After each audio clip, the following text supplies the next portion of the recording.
Australia's feeling the effects of climate change more than any other developed country in the world.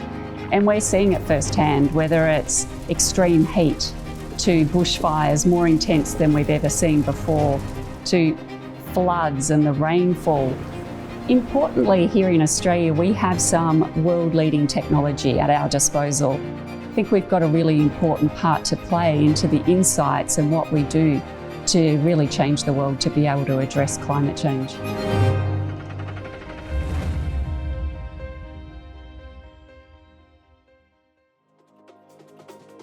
Telstra is Australia's largest telecommunications company, and very proudly we've been serving Australians for more than 100 years. So we connect Australia coast to coast.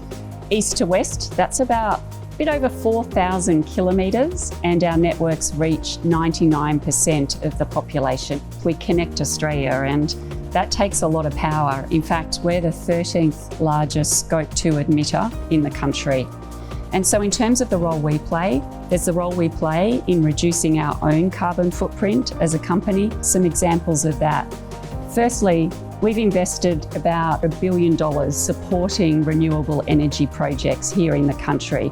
And that includes most recently signing a power purchase agreement with the largest wind farm in southeast Queensland. Secondly, we're focused on reducing our own emissions, and that's through things like looking at our air conditioning, looking at our consumption of power at our various sites. And then I think most importantly, the role we can play helping enable our customers.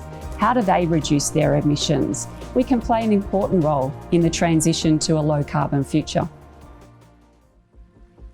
Telstra as a telco exists in over 20 countries around the world.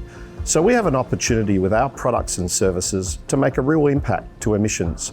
In Australia, we have an ambition to reduce emissions by 43% by 2030 against the 2005 baseline. So Deloitte found that we can help our customers avoid 7 times our own emissions by 2030. That's the equivalent of avoiding 4.3 million tonnes of emissions per year, or the equivalent, which gets me super excited, of 1.3 million cars off Australia's roads. So by using technology, products and offerings, we think we can help those customers make a real impact. So let me use a few examples, in particular in our digital technologies. Cloud computing. Cloud computing is incredibly more efficient than on-premise computing. In fact, cloud computing can reduce up to 80% of emissions versus on-premise computing. IoT, we're applying it to mines, factories, utilities, to create efficiency, to track their resources, track their operations, and make a real impact to how they're executing. Farming, again, we're tracking resources and their operations, including down to the animals themselves in those instances, to help that be a more efficient operations and reduce emissions. Telematics we're using in the transport industry to help maintenance and driver efficiency. We're applying that to some of the world's largest business problems. So an example of this is we've partnered with FarmBot, an Australian agri-tech business. They specialise in monitoring of water-based assets. So that helps farmers manage their assets remotely, such as pipes, dams, troughs, etc. Makes them more efficient. They don't need to visit those sites as often as they used to. We send real-time alerts to their phone or tablet or other device and enable them to manage these assets and manage their farms more efficiently and less travel and less commuting across their properties. So it's these sorts of technologies where we're partnering as a telecommunications and technology provider to help farmers in Australia reduce their emissions. The Carbon Farm is essentially an experiment. It's an experiment where we trial different technologies, and we do that to see if we can create ways to remove carbon from the atmosphere, store carbon from the atmosphere, but also reforest land and create carbon offsets in the process. We plan to plant around 160,000 native trees, and that should allow us to store around 160,000 tonnes of carbon dioxide over the 25 years of the project. 150 years ago, this place on the New South Wales tablelands was a forest. It was heavily cleared to become a sheep station, and in 2022, Telstra bought the farm with a plan to return it to a permanent forest state. Instead of allowing food waste to go into landfill where it rots and creates methane, we team up with a company called Bardi, who processes that food waste by allowing maggots to feast upon it. That creates an insect-based food source, but also a probiotic fertiliser. We take that maggot feces product and create a seed bomb. That seed pod gets delivered via a targeted drone delivery system as an automated method of planting a forest. It's been great working with Airseed on this project. We've got a lot of hilly regions, rocky regions where conventional planting is not viable. And so an automated method of dropping seed bombs from the sky was particularly suited to this initiative. We see an increasing role for technology in planting, weeding, monitoring and verification. Apart from getting hotter, Australia's been ravaged by the loss of biodiversity. Projects like this establish biodiversity corridors for the protection of native fauna like wallaroos and wallabies.